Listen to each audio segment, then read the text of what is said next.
ಉಡಾಯಿಸೋ ಖಾರ ಬಣ್ಣ ರುಚಿಯನ್ನು ನೀಡುತ್ತದೆ. ಮೆಣಸಿನ ಪುಡಿ ಚಿಂದಿ ಉಡಾಯಿಸೋ ಖಾರ ಬಣ್ಣ ರುಚಿ. ಏನು ಹೆಚ್ಚಿಗೆ ಮಾತಾಡಕ್ಕೆ ಹೋಗ್ದೇನೆ ನಿಮಗೆಲ್ಲ ಶುಭವಾಗಲಿ ಅಂತ ಹೇಳಿ ಶುಭವನ್ನ ಹಾರೈಸಿ, ಏನು ಜಿಲ್ಲಾ ಕಾಂಗ್ರೆಸ್ ಭವನವನ್ನ ಕಟ್ತಾ ಇದ್ದಾರೆ ಆ ಒಂದು ಭವನಕ್ಕೆ ನಾನು ವೈಯಕ್ತಿಕವಾಗಿ 10 ಲಕ್ಷ ರೂಪಾಯಿಗಳನ್ನ ಕೊಡ್ತೀನಿ ಅಂತೇಳಿ ಈ ಸಂದರ್ಭದಲ್ಲಿ ಘೋಷಣೆ ಮಾಡ್ತೀನಿ. ನಮಸ್ಕಾರ.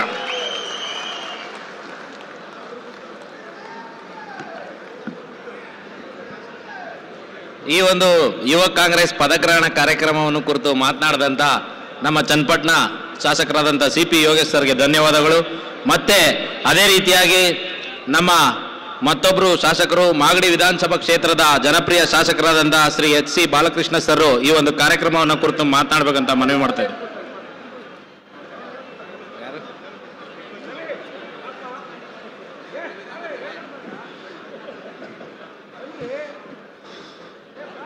ಇವತ್ತು ನಾವು ಹೋಲಿಕೆ ಮಾಡಿ ನೋಡೋದಾದ್ರೆ ಬಿಜೆಪಿಯವರು ಅಧಿಕಾರ ಬಂದಂಥ ಸಮಯದಲ್ಲಿ ಇಡೀ ರಾಜ್ಯದಲ್ಲಿ ಅವ್ರ ಕಾರ್ಯಾಲಯಗಳನ್ನು ಮಾಡಿದ್ದಾರೆ. ಆದರೆ ನಾವು ಇಷ್ಟು ವರ್ಷ ಕರ್ನಾಟಕದಲ್ಲಿ ಅಧಿಕಾರ ಮಾಡಿದ್ರು ಕೂಡ ನಮ್ಮ ಕಾರ್ಯಾಲಯಗಳು ಹೆಚ್ಚಿಲ್ಲ, ಕೆಲವೇ ಜಾಗದಲ್ಲಿದೆ. ಅದಕ್ಕೆ ಇವತ್ತು ಪ್ರೇರಣೆ ಅಂತ ಹೇಳಿದ್ರೆ DK ಶಿವಕುಮಾರ್ ಅವರು ಒಂದೇ ಹಂತದಲ್ಲಿ 100 ಕಟ್ಟಡಗಳನ್ನು 100 ಆಫೀಸ್ಗಳನ್ನ ಕಟ್ಟೋಕೆ ಪ್ರಯತ್ನವನ್ನು ಮಾಡಿದ್ದಾರೆ.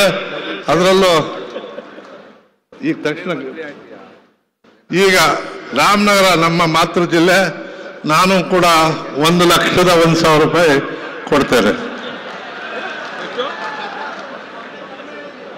ಎಷ್ಟಂತೆ ಬಾಗುರು ಬಾರಣ ನೀನ್ ಮುಗಿಸ್ಬಿಡ ಭಾಷಣ ಮಾಡ. ನಾವು ಬರೀ ಹೇಳಕ್ಕಷ್ಟೇನಾ? ಭಾಷಣ ಇಲ್ವಾ? ವೇದಿಕೆ ಮೇಲೆ ಆಸೀನರಾಗಿರ್ತಕ್ಕಂಥ ಎಲ್ಲ ಗೌರವಾನ್ವಿತ ಮುಖಂಡರುಗಳೇ, ನೋಡಪ್ಪ, ರೇವಣ್ಣ ಬಡವ, ಅವನ ಪರವಾಗಿ ನಾನೇ 10 ಲಕ್ಷ ಕೊಟ್ಬಿಡ್ತೀನಿ. ಒಂದು ಯೋಗೇಶು ಬಹಳ ಬಡವ, ಯೋಗೇಶು 1 ರೂಪಾಯಿ ಕೊಡೋದು ಬೇಡ, ಅವನ ಪರವಾಗಿ ನಾನು 25 ಲಕ್ಷ ಕೊಡ್ತೀನಿ.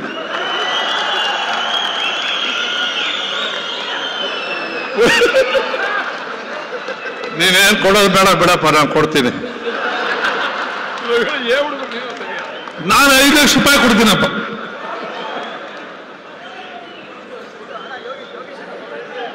ಯೋಗೀಶಣ್ಣ 25 ಲಕ್ಷ ಒಪ್ಕೊಂಡವನ. ಆಯ್ತು, 25 ಒಪ್ಕೊಂಡ ಸರ್ ಯೋಗೀಶಣ್ಣ. ಈಗ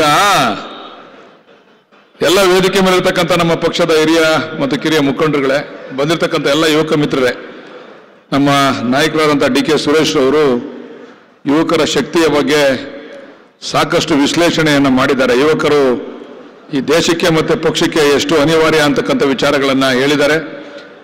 ಸಮಯ ಆಗಿರೋದ್ರಿಂದ ನಾವು ಮತ್ತೆ ಅದನ್ನು ಪುನರುಚ್ಚಾರ ಮಾಡ್ತಕ್ಕಂಥ ಅವಶ್ಯಕತೆ ಇಲ್ಲ. ನಮ್ಮ ಜಿಲ್ಲಾ ಉಸ್ತುವಾರಿ ಸಚಿವರಾದಂಥ ಲಾಮಲಿಂಗ ರೆಡ್ಡಿ ಅವರು, ನಮ್ಮ ಉಪಮುಖ್ಯಮಂತ್ರಿಗಳಾದಂಥ DK ಶಿವಕುಮಾರ್ ಅವರು ಮಾತಾಡಬೇಕಾಗಿರೋದ್ರಿಂದ ಈಗ ನಮ್ಮನ್ನೇನು ಭಾಷಣ ಮಾಡೋಕ್ಕೆ ಕರೆಸಿಲ್ಲ, ಇಲ್ಲಿ ಘೋಷಣೆ ಮಾಡೋಕ್ಕೆ ಕರೆಸವ್ರೆ. ಈಗ ನಮ್ಮ ತಾಲೂಕಿನಲ್ಲೂ ಕೂಡ ನಾವೀಗ ಕಾಂಗ್ರೆಸ್ ಭವನವನ್ನು ಕಟ್ಟಬೇಕು ಅಂತೇಳಿ ಈಗಾಗಲೇ ಜಾಗವನ್ನು ಗುರುತು ಮಾಡಿದ್ದೀವಿ. ಆದರೂ ಕೂಡ ನನಗೆ ಹೇಳವ್ರೆ, ನಿನಗೊಂದು 1 ಕೋಟಿ ಕೊಡ್ತೀನಿ ಕಣೆ, ನಾನು ಕಾಂಗ್ರೆಸ್ ಭವನ ಕಟ್ಟಕ್ಕೆ ಮಾಡಿಲಿ, ನಾನು ಇಲ್ಲಿ 25 ಲಕ್ಷ ಕೊಡ್ತೀನಿ ಜಿಲ್ಲಾ ಕಾಂಗ್ರೆಸ್ ಭವನ ಕಟ್ಟಲಿಕ್ಕೆ ಅಂತ ಘೋಷಣೆ ಮಾಡಿ ನಾನು ಮಾತನ್ನ ಮುಗಿಸ್ತೀನಿ. ನಮಸ್ಕಾರ.